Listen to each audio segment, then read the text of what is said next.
In 1 hour after releasing this video, 2021 will be over.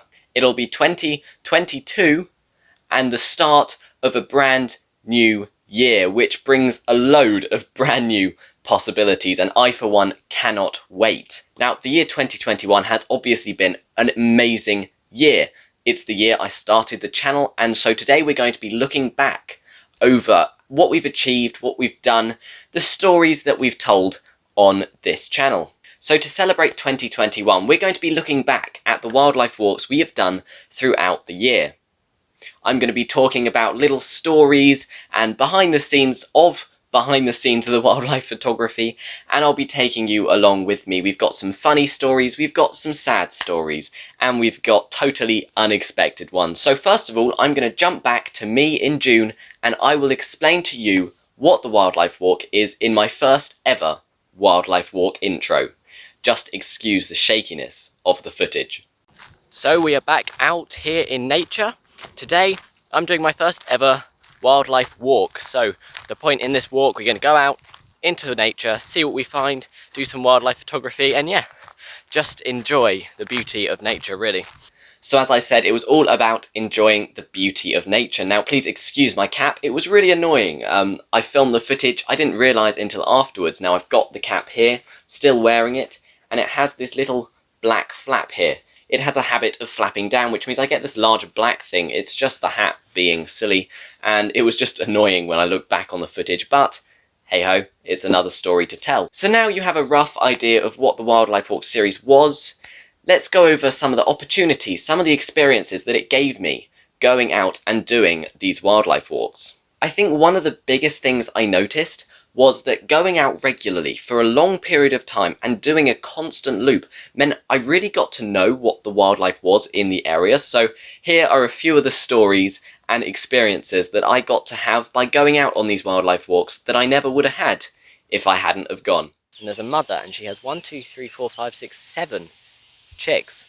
Now I've never seen young tufted ducks before, and these ones are really small, so it'll be fun seeing how they grow up. Found a family of tree creepers. There's a mother and at least 3 chicks, so they're making lots of noises. I've got some footage and some photos, so I'll show them to you.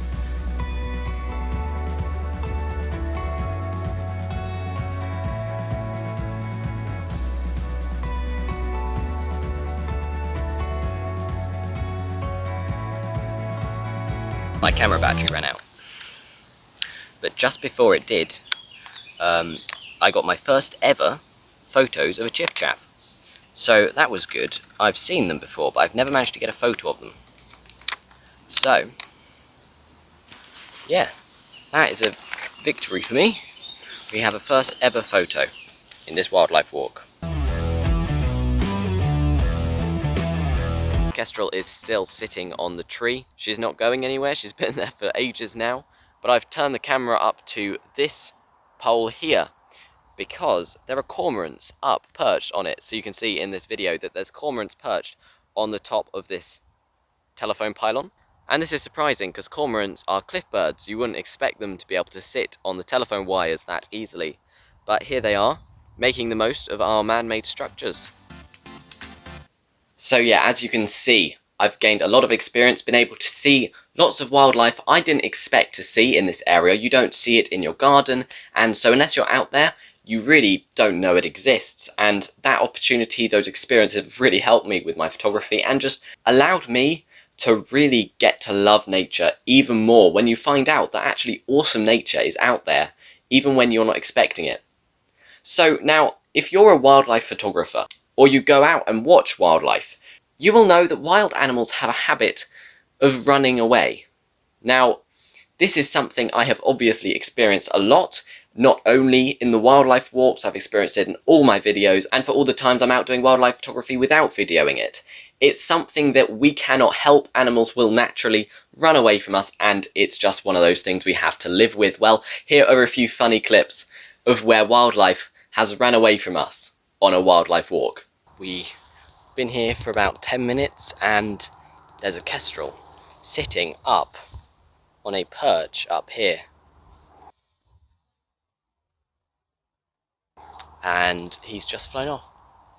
There he goes. That's a shame. Well, I took some photos of him already, so you don't have to worry about that, and he may start hovering, so I'll take some photos. And I'm swapping my lens back to the Canon 50mm lens, because hanging underneath this nettle, I just found a spider, and a damselfly has just flown into its web. So it's at a very awkward angle and it's kind of over the water, but I'm going to give it a shot and see what photos I can get. And typical of wildlife, as soon as I tried to take the photo, the spider left and the damselfly in the web is not the best photo. So I did get some photos previously on my Sigma before I swapped them, just in case, and it looks like we're going to be using them. So here are the photos I got.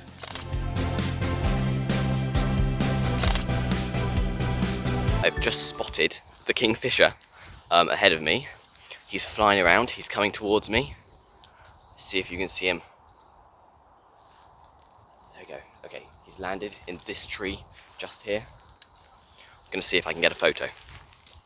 Well, sadly, I didn't get a photo. He was too deep in the bush, and actually I didn't see him again.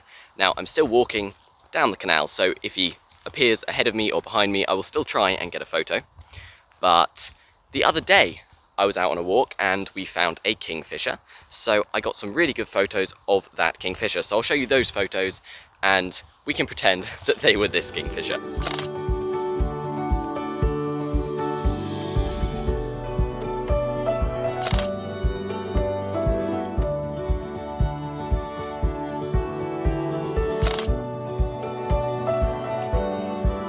So I'm currently filming the heron, and he's done a bit of flying. I set the tripod up on him and then pretty much instantly he flew away, but now he's just sitting at the edge of the pond.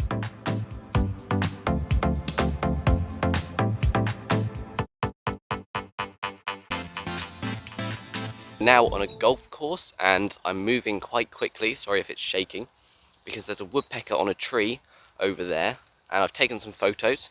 So here you can see the woodpecker. Oh no, he's just flying off.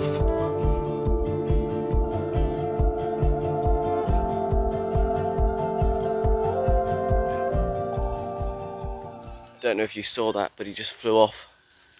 It's so frustrating when that happens, but I was trying to get closer. So, yeah. Well, that's that over then. There is no woodpecker to photograph anymore.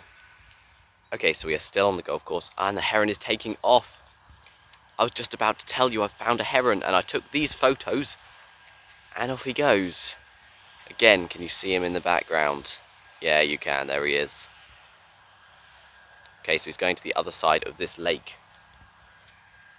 So once again, we found a bird and it flew away. This is getting frustrating, but I will still try and get some more photos, although I really don't think I can get around that side of the lake because I'm on a golf course, I have to stick to the paths. Now, as I mentioned earlier, when you're out for a long period of time on these long walks, doing the same area over and over again, you get to know the area, you get to find new opportunities, but you also get to find regularities, things which happen constantly, which you can almost predict. And it's quite funny when I've made a prediction on camera or been talking about an experience that's happened before, and then it's happened again. So here are a few clips from when that happened. So we're coming across the point where I filmed a little owl twice.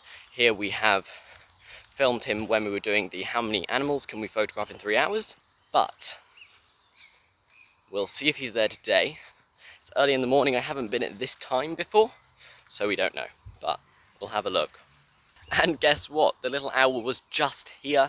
I didn't have time to update you or anything. He was flying around. There were loads of birds, alarm calling. It's crazy. I didn't get any good photos, but I did get a photo of him flying. That was the only time you could see him because he was concealed fully in trees any other time. Unfortunately, there's a stick which is right in his face, which you'll be able to see because I'll show it to you. And that's annoying, but he was here. It's the first flying photo I've actually got. I'll show you some photos I've got of him here before. And we're going to keep our ear out because it's the alarm calls from other birds that really let us pinpoint where he is. Unfortunately, because of the rain and because it's colder, we may not be seeing them, but worst comes to the worst, we'll probably find a seagull. Now, my wildlife walks are quite raw. They're not well produced, they're not cinematic, they're just me going out into the real world and photographing what I find, showing you what I see. It's just a very natural vlog. It's nothing special. Well, I did try once on Wildlife 4 to make it much more cinematic. Now, I very much enjoyed making and watching Wildlife Walk number 4. It was much better produced than normal, and here are a few of the clips of it being particularly well produced.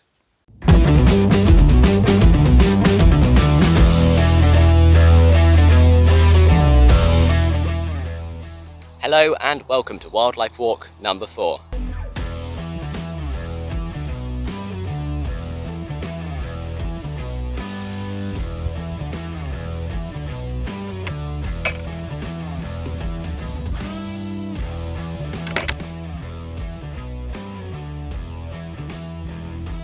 I'd been waiting for half an hour and I decided to move on to see what other animals were waiting to be photographed.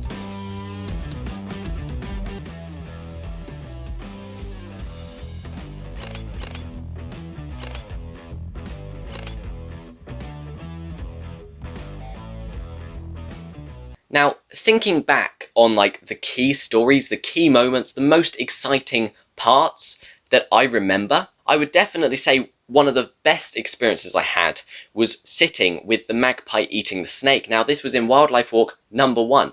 So it was pretty much straight away, in fact not pretty much, it was straight away, it was the first ever wildlife walk, and we found a magpie eating a grass snake. Now, I'd never seen a grass snake fully out in the open, so not only could I see the grass snake and see the size and kind of just understand it a bit more, it was also a crazy experience that I was never expecting when I set out. The sneaking around, all the fun which went with it, it was so fun, and I got some awesome footage. So the magpie and the snake was very cool and very fun. There are also some rabbits, some baby rabbits. Now, these rabbits, we saw them a few times, and they were so cute. So, again, that is a very fun story. Now, I have both of them and some clips, which, once again, I will show you.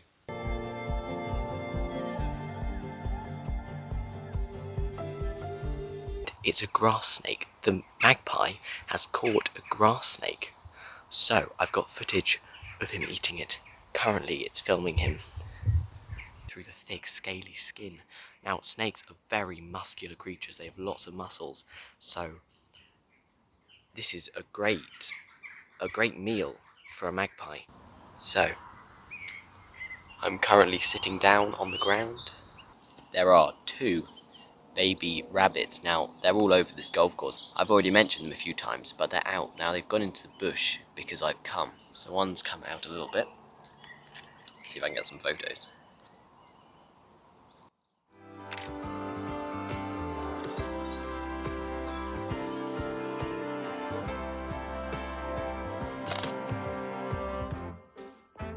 And we are now on the golf course, so I just bumped into a baby rabbit. There was actually 3 of them, but only 1 stayed. And so I took some photos of that. Now, we've seen rabbits there multiple times now.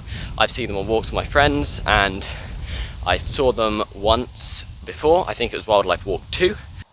They're always in that spot, which is nice to know. And I got some good photos, so here they are.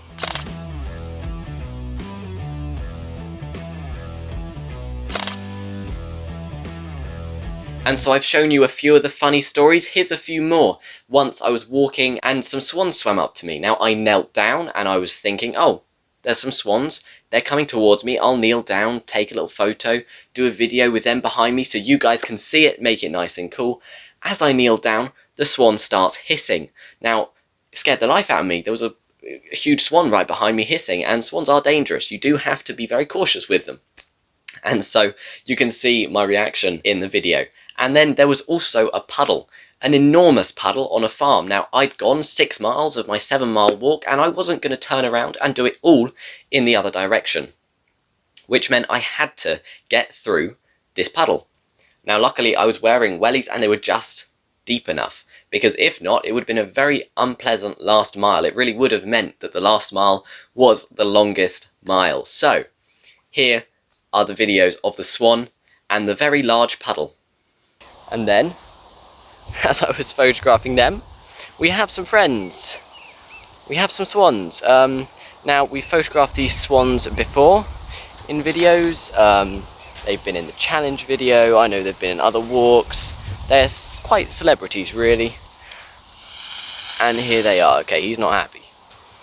Just back off a little bit, but they're just down here. So we'll see what photos we can get.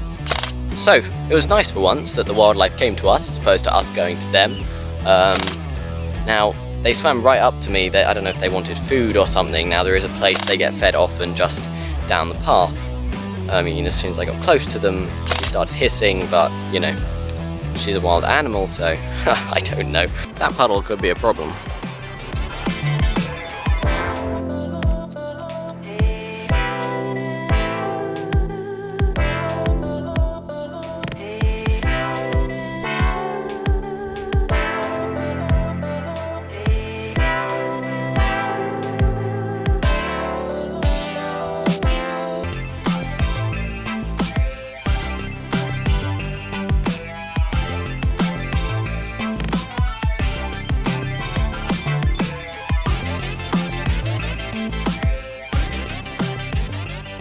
Luckily, my boots are just deep enough. We made it. Now, I haven't edited this video yet because obviously I'm filming it, but I'm expecting it to be about 15 to 20 minutes long, which means you have about 40 minutes before the new year, and I want to wish you a very happy new year. In terms of the channel, I started properly uploading, making vlogs in June, so we've gone about 6 months and already almost got to 300 subscribers. Now, at the time of filming, we're at 294. By the time this is released, who knows, we might have hit 300 before the end of the year, which is incredible, and I cannot thank every one of you enough. I'm going to be keeping on the grind and making sure there's awesome videos for you. I'm having a whale of a time, and I hope you're enjoying watching these videos. So before I go, I have to tell you to like and subscribe, and please go join my Reddit. The link is in the description. You can just share what you're up to, your photos, anything you want me to react to. And without further ado, I'll see you in the new year.